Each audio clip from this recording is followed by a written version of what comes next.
Welcome back, disc golf fans, to the 2023 Grip Equipment Kansas City Wide Open presented by Dynamic Discs. Out here at Stocksdale Park, we are playing the Bad Rock Creek Disc Golf Course. I'm Nathan Queen in the booth here with Connor O'Reilly.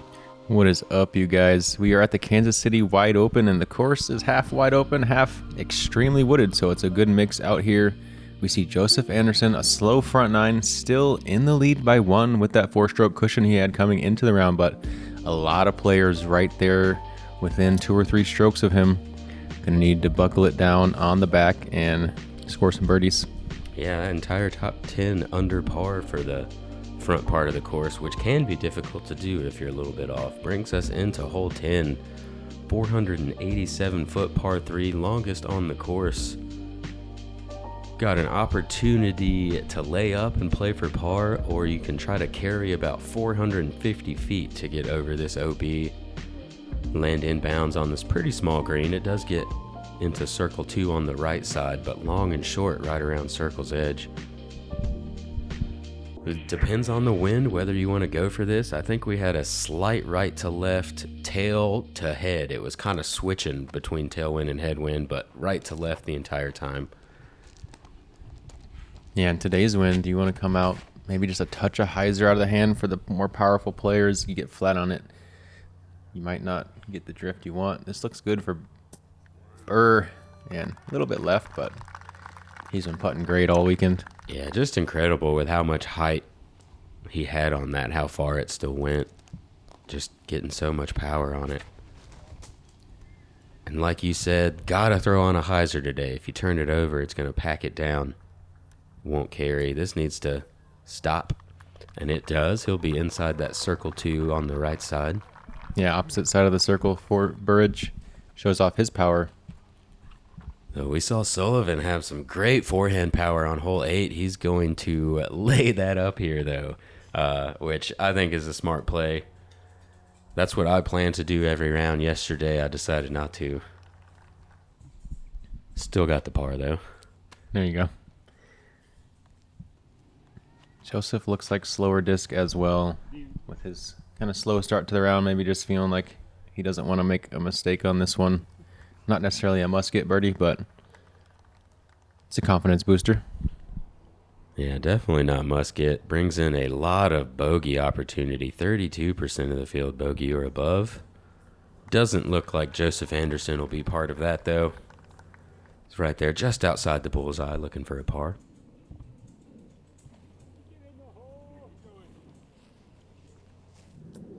Two very nice chip forehands for Sullivan Tipton. He's going to be inside the bullseye for a par. Our first birdie look here, Robert Burridge. Narrowly short there. Yeah, he's got an interesting putt as well. You don't see too many like his. Doesn't really seem to use much leg. Yeah, definitely a lot of that kind of upper body arm swing. A little bit of legs in there, but yeah, definitely a unique style. Something we haven't really seen from Gannon, and he's trying to figure out what's wrong with the disc because he hasn't been missing putts. Must be the disc, right? Gotta be. Every time. Hole 11. Very tight par 3, at least for the initial 1/3 of the hole. After that, it opens up with out of bounds on either side. With this gap right here, most right-hand, backhand players playing a flex on the left side of this hairy tree or flying left of here. Need a stable disc that's going to fight out throughout the entire flight. Not a ton of ceiling here, so it's rare to see a player go long. A lot of times, aired out on the flex, you wind up at the short side of this hill. We should have, I believe, a left to right crossing wind here that if you do overturn it, it's going to kind of push your disc over. It's going to make it touchy.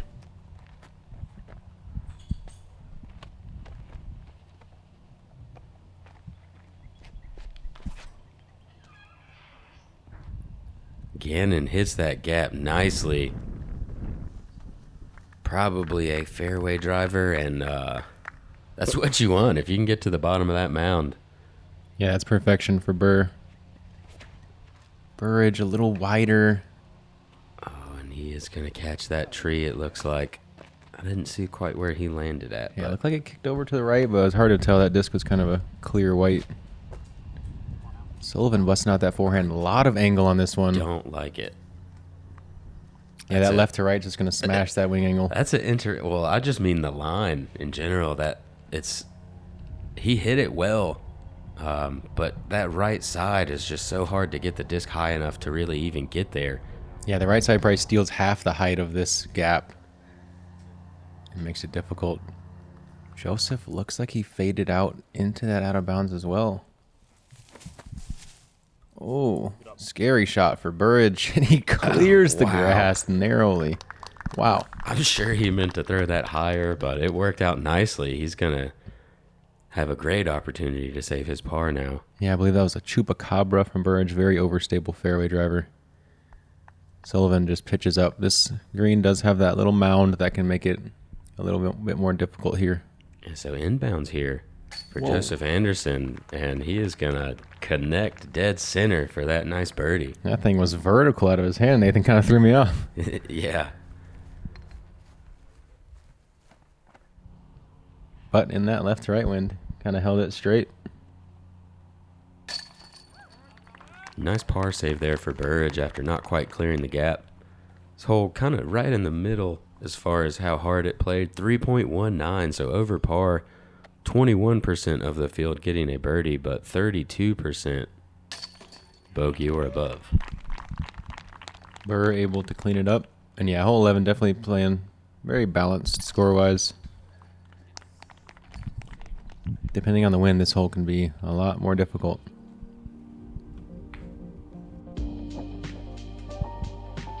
Brings us into hole 12.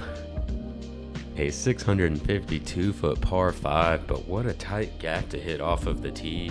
There's a left side that's a very sawed-off type of forehand hyzer. You can maybe skip back, but it puts you pretty far back and not in a good position to attack for the eagle, which is going to be what most players want to do on this hole. Push a right-handed backhand mid-range or fairway down to this area so you can give yourself a straight look to approach this basket. And if you can do it that easily, then it makes it look easy. However, it's really not that easy to get 320 feet down this fairway and in the straight position. And Cannon coming to sign the mandatory that he was the driving force in creating after his kind of breaking the hole yesterday. I know we're not usually supposed to add mandatories mid-tournament, but this was the right call, you guys. Yeah, safety concerns. You saw him over on 13's fairway, and they definitely were not looking for a disc to come in. So we accept your apology, Gannon. I'm sure that sign might be worth some money here in a couple of years. Or maybe even before that. We'll see. I'm sure it feels good to Gannon knowing that he kind of broke the course enough to where they had to change it. Now electing for that mid-range up the gut. Oh, no. And he is kicked over to that left side. Having done that already this weekend,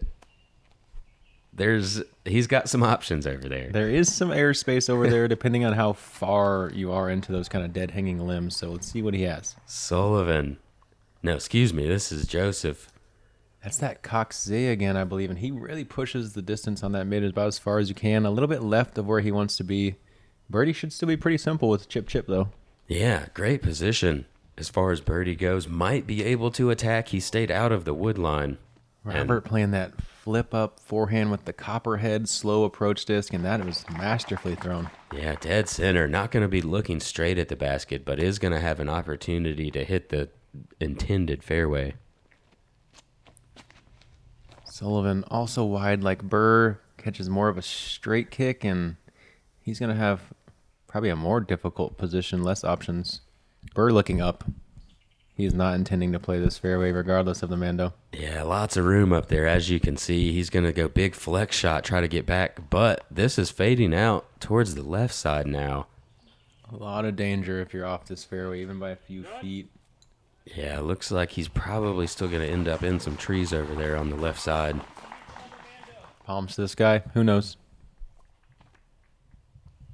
Sullivan back to the forehand that he's shown a lot of prowess in all day, just early out of the hand, but what a kick.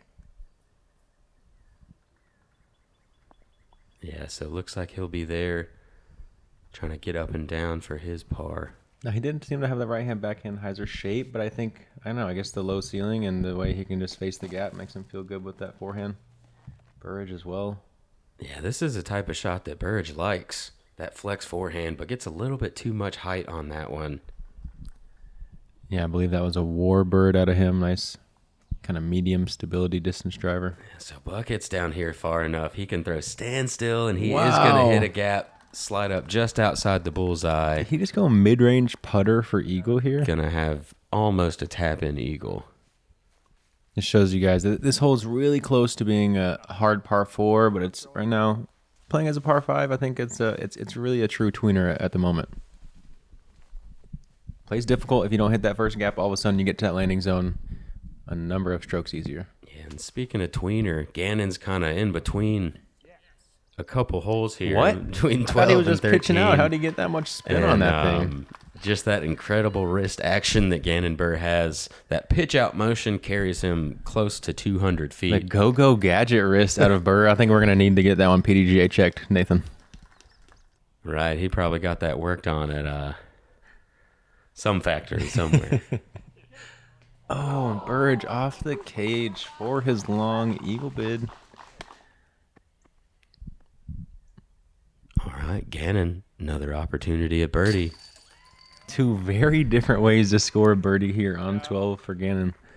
I had like a super patent penny. I just like flicked it like that.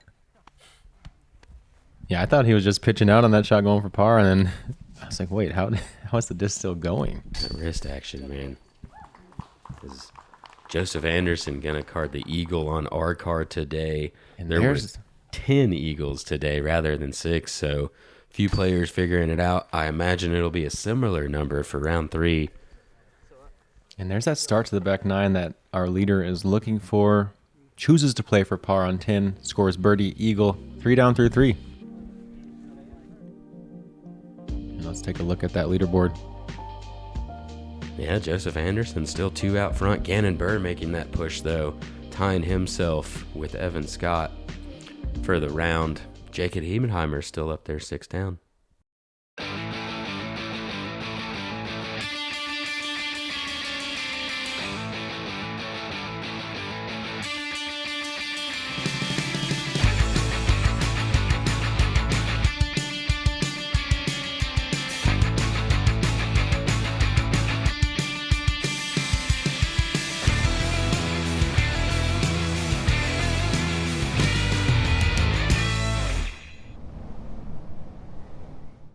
Trilogy Challenge is back, y'all. You get 3 discs, The Retro Orbit Pure. Tournament Ice Orbit Warship. Fusion, Ice, Orbit, Vandal. Are you ready to hit the course with these 3 discs? Go check out thrillerchallenge.com.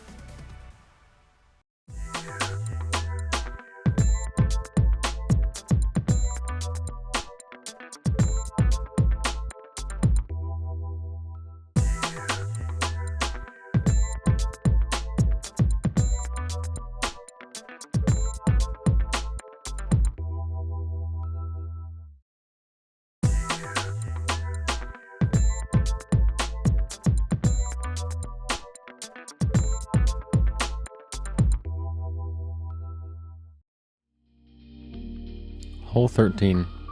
It's going to be a relatively open hole. This 364 feet is probably going to play more in a 390 foot range or so, power-wise. A little bit of headwind possibly showing here for these players. If you have the big sky forehand hyzer shot, that's really going to make this hole a lot easier airspace-wise. If you do elect to play the backhand, if you have the power to go dead straight at it with the proper disc selection, that is a good choice. A lot of players kind of push a tiny hyzer towards these limbs over here on the right, hoping to narrowly fade in front of them. A birdie that's not the easiest, even though it does seem pretty open.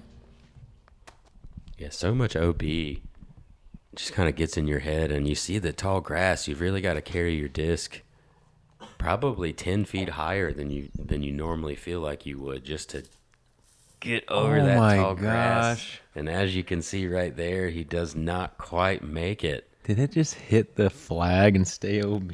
Wow, hard to tell. Either way, he definitely pushed it a little further right than he was intending. Yeah, It's a fine line on that right side. You really don't want to mess with touching any of the top of this grass. You never know if it can grab you or not. And Gannon able to get onto the green. Looks like he'll be right around circle's edge. Burridge has both shots, forehand or backhand here, electing for that backhand. Looks like mid-range, probably the midi out of him, and this is skied. But wow. Slow enough disc, it doesn't fade too far to the left. That was So much power, man. truly, yeah. Robert doesn't have necessarily the fullest reach back, but just really good core engagement and athletic player. Sullivan, Nice pure hyzer. Nap of the wrist there. As you said, pure hyzer. Also showcasing lots of forehand power, able to get up there on circle one. Off that rebar flagpole for Anderson.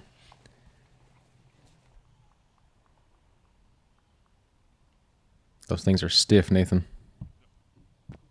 Yeah, I like having him there, though. That kept him 10 feet instead of 20.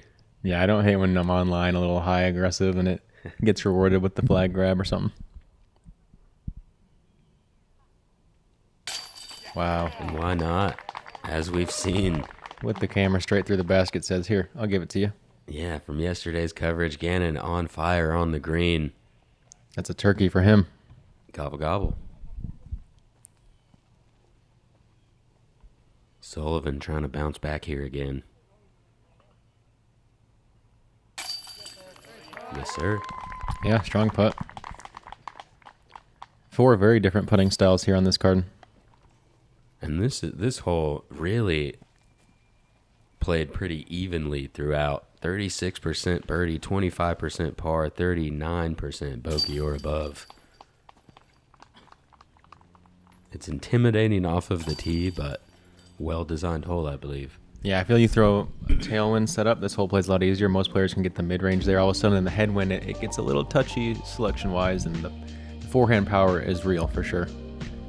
Moves us into hole 14, 711-foot par 4. If you look straight at these flags off of the tee pad, you've got about 390 feet to reach this OB line. So forehand hyzer. Backhand turnover it can play, but much touchier. Easy to turn it over or have it float out long OB. Forehand if you have it. If you want to cut that corner tight and skip down the hill a bit, it really is going to increase your chances of getting close to this basket. If you don't get around the corner at all, you're looking at 330 feet or so, possibly blind, trying to approach this downhill green that slopes to the water inside the circle. Good width and power for Buhr. That's a ideal positioning. He'll have options from there. Yeah, that's about that blind 330. Yeah, we'll have probably that purple A2 for Buhr, and I'm guessing it's going to be right around the bullseye.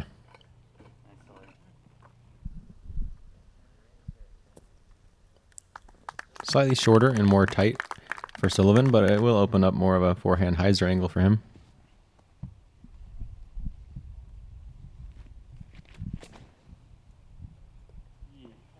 Low driven shot here from Burridge. Gonna put him in a pretty similar spot, just a couple feet back. Yeah, and this initial corner, it looks like you can see off the tee here, is probably 80 to 100 feet short of the actual corner, so this one can kind of play tricks on your eyes.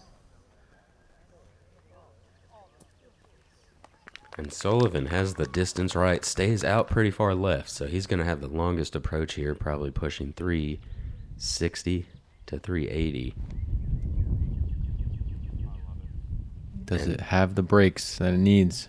What a straight disc. It really looked like that was going to fade pretty early, and it Yeah. just kept pushing forward. Think- Puts himself inside circle one. Probably threw something slower there, using the downslope to keep the disc in the air while not fading too aggressively. Burridge also looks to be doing something similar, but just catches the ground about 40 feet shorter than he needed. Yeah.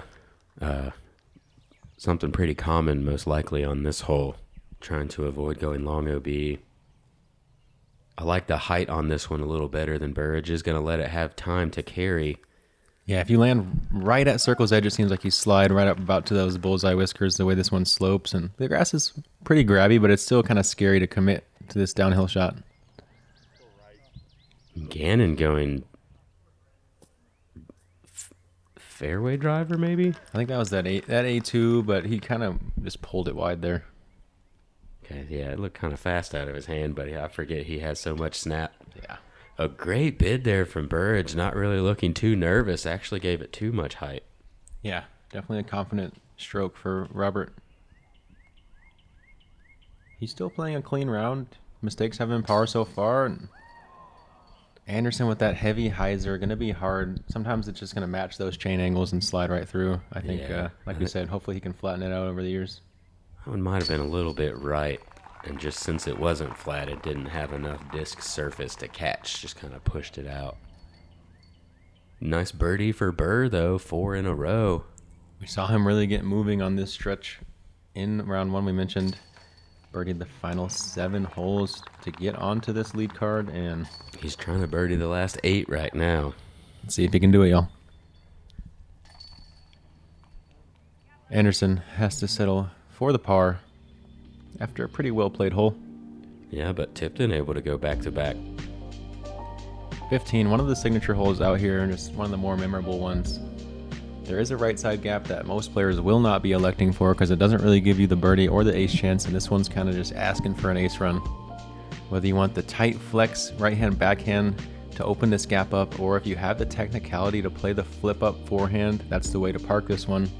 You'll see a lot of stable forehands kind of fade into this cluster of trees just right at the basket over the water, and whether you get fortunate and slip through those trunks for a circle's edge putt, kind of up to fate. And yeah, a hole that you want a birdie, but it can be dangerous as well. Yeah, just very strange. I've ended up going with way too much disc, and it's overstable, but I can just smash it and try to hit this tree on the left pretty much. Kind of looks like that's what Gannon was going to do. And if you throw it hard enough, you won't fade into those trees across. And with the uphill, it's unlikely you'll skip. It's still possible you'll skip. But I like that overstable, just smashing it rather than the understable, which you can flip into the water fairly easily. Yeah, you really can't go too fast or committed on this shot. Just get it there. That's the only thing. Sullivan just catches that skinny fir tree that frames up the very left side of that gap. You mean that blocks off the gap, I think Yes. is what you mean. Yeah, I think that guy's borderline either needs to get shaved to the trunk or maybe bye-bye. Line's about 3 feet left. And that tree that Robert hit is a very common spot. You see the forehands wind up. Yeah, I think if that tree does get cut out, you could possibly move this basket maybe 40, 50 feet back, make it a really nice par 3, a little harder to reach.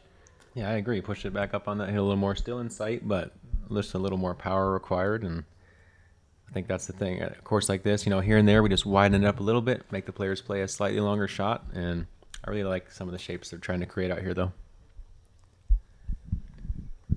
Burridge able to get into circle 1. Gannon going to be looking to do the same thing. A little A2 again. Yep, plops right down inside the bullseye. He will have to settle for par, break up his birdie train streak. Looks like a berg for Anderson. Yeah, getting up and down for bogey after kicking into the water. Burridge for par to keep his clean round alive. Count it.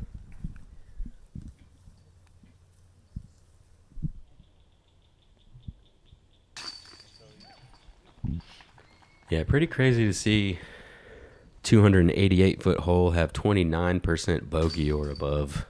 Less birdies than bogeys here, and we didn't see a single birdie from our lead card. 1 over par on the hole for the card. Wild. Yeah, this one just feels just a little bit too skinny, a couple percent, but it's really close. And there it is. We've got a new leader at the moment. Gannon Buhr 9 down through the round. Evan Scott has moved himself into second place, and Jake Hebenheimer 9 down on the round as well, making a big push trying to get on lead card. Moves us into hole 16, another par 5, 956 feet. Got to hit a fairly tight gap off the tee and try to get up to the top of this hill. Very difficult to get all the way, but if you can get somewhere about right here, you've got a good opportunity to get to the bottom of the hill on your second shot, which is where you'd really like to be. Got that OB line that follows all the way down the left side until you get into this tree line. The right side tree line plays as a natural OB, very thick immediately. Going to be hard to get any type of distance once you get in there.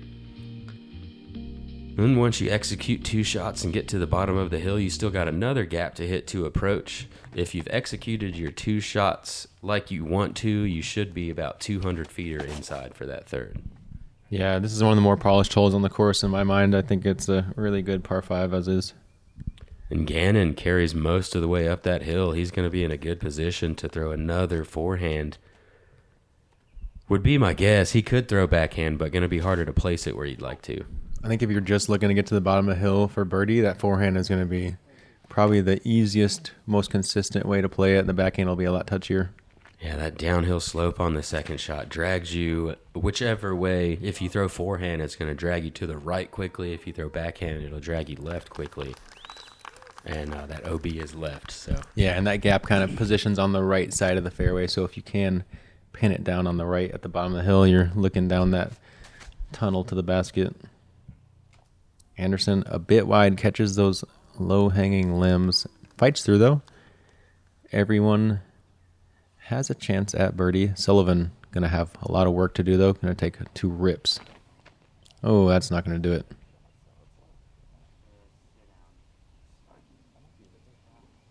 Asking for it to get down. Let's see what he's got. He, having not really crested that hill yet, he may not have pushed far enough right to reach the woods, but it's going to be close. This is going to be close also. I know it looks pretty far left right now. Crazy how far they work to the right down this hill, and Joe finds himself in a good spot. He needs to score some birdies. Buhr is currently leading by 2, and Anderson is in the back seat now.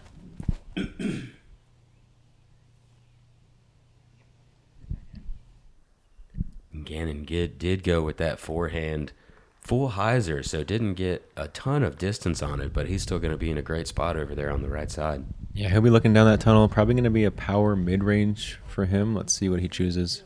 Robert really flips this one over. Does it stay in? Yeah. With the forehand he's got, I don't quite understand that play. Maybe going for the eagle there. It did look like.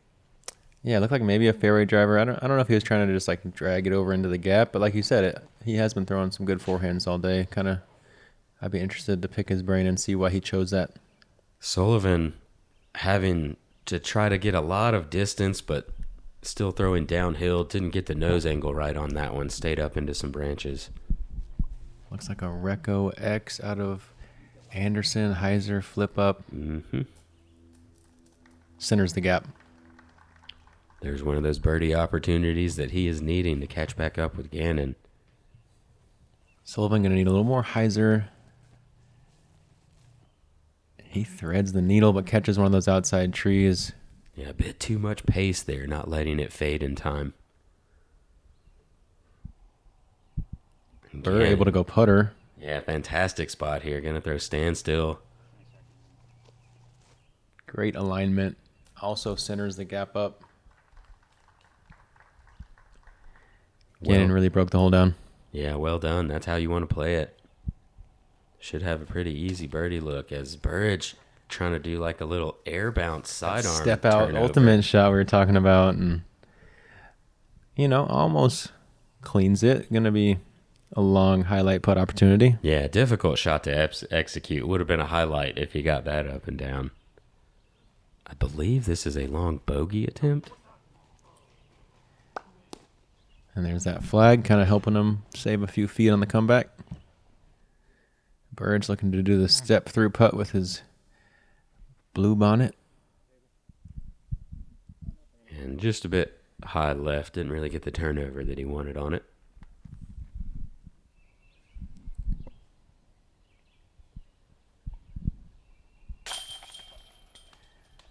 try to work on, maybe get a practice round in with Sully and Anderson so I can know their bags a little bit better. I feel like I know Gannon's and Roberts decently, but can't provide all that information for you guys. Sorry. Gannon makes good for the birdie. Yeah, Just it textbook. looks like Sullivan was able to get the bogey and not card the double. This is going to be for Burridge's par. Able to collect it nicely. Yeah, Robert hasn't been able to capitalize on any of his long circle twos yet. Otherwise, he could have probably be finding himself pressuring Gannon a little bit more. But he has been clean throughout the round. No bogeys yet. He's making all of his circle ones except for that miss we saw on hole 5. So playing pretty confident. 17. Arguably the tightest one on the course. Par 4, very short, but it's just so specific on this tee shot. Really hard to get yourself to a landing zone that leads to the basket. To me, I think there's 2 trees I've identified that I'd love to see gone next year, allowing us to play a shot somewhere right around here more repeatably. And even then, you got to push it to such a specific spot to have a straight shot into the green. A lot of times you see players kind of throwing a scramble, forehand, flex shot up this hill to try to get to the basket. To me, this hole just needs a little bit of work. Yeah, and I'm not sure what that work should be with the space that you have. Cutting trees out and making it easier to hit the gap kind of makes it seem a little too short. Yeah, I agree. I was thinking, with the room we have, maybe we can push some kind of a par 5, push it down to where we have to play a shot kind of up the hill just past the current tee, and then we have a chip, and then I think there's some kind of a wooded par 5 that's here, but also if we want to keep it a par 4, there are 2 trees I have identified, and I would love to share it with the course designer. And Joey Buckets has put himself in the ideal position there off of his tee shot. There's really only about a 5 to 10 foot distance window that puts you in that gap that Joey found there. Very specific. Robert catches the one tree that you got to fight right of to get to the gap. Robert's game confuses me, man. I have no idea why you would throw a forehand here if you're a right-handed backhand No, I think thrower. he's hanging with Chandler a lot, and they're practicing the course, and he sees some of the ways Chandler's facing the gaps up, and Robert really has a good two-way game. So yeah, no, it's great. I love it. It just confuses me. no, it is hard to predict for sure. And a great little tight shot there. Going to get himself up into circle 2, give himself a birdie look. Yeah, I feel like there's a lot of players, once I know their bag, I can kind of guess what they're going to throw, but Robert definitely can be a wild card. Just shows how much confidence he has in all the shapes, and Gannon works himself up there for a birdie.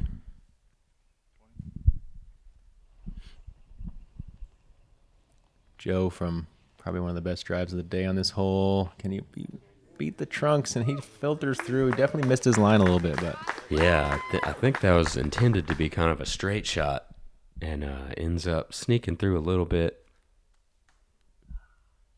not able to get through for Tipton. 31% of the field getting the birdie on this one. Sullivan going to be one of the 44%. That's that a took lot par. of birdies. Wow, that is impressive, Nathan. Yeah, I guess it's just because of how short it is, you know, and there are scramble opportunities. You've scrambled a lot on this course, so your forehand roller might be warmed up by this point. And I'm guessing about 10, 12 of y'all should be counting your lucky stars as well. I was very unlucky and did not get the birdie. Finally hit the gap, took a bogey.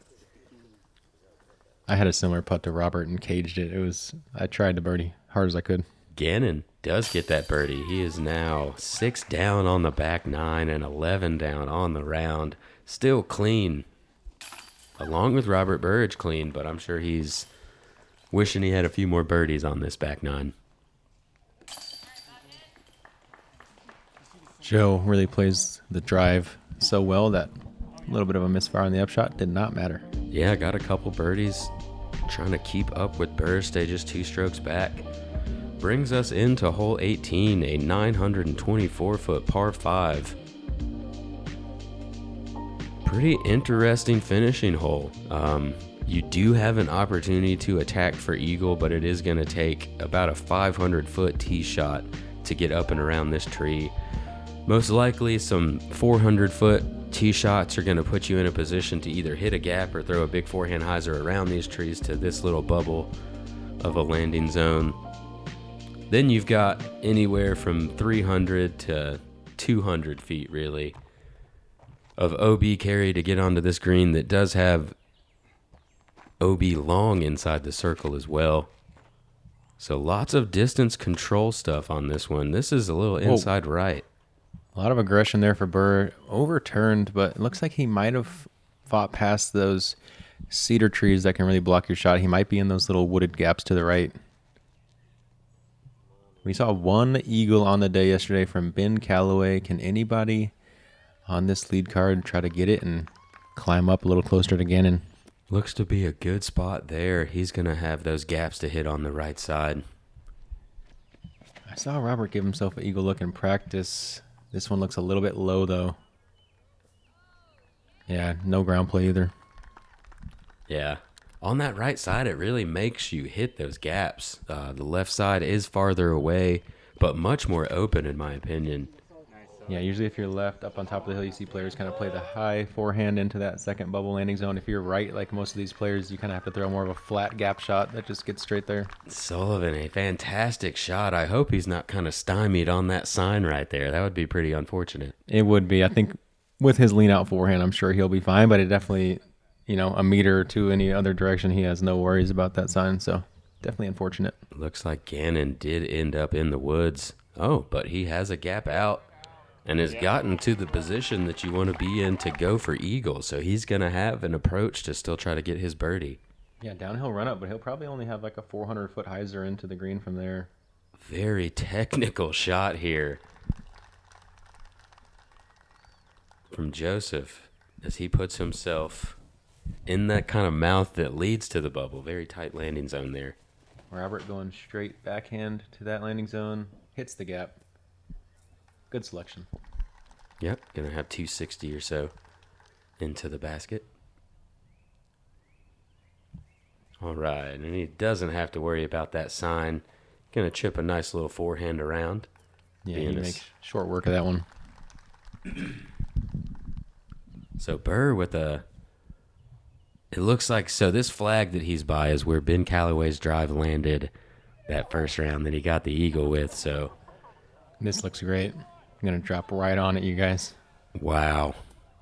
Wow. Able to throw mid-range there. Mid-range, 400, up the hill, just, yeah, no problem.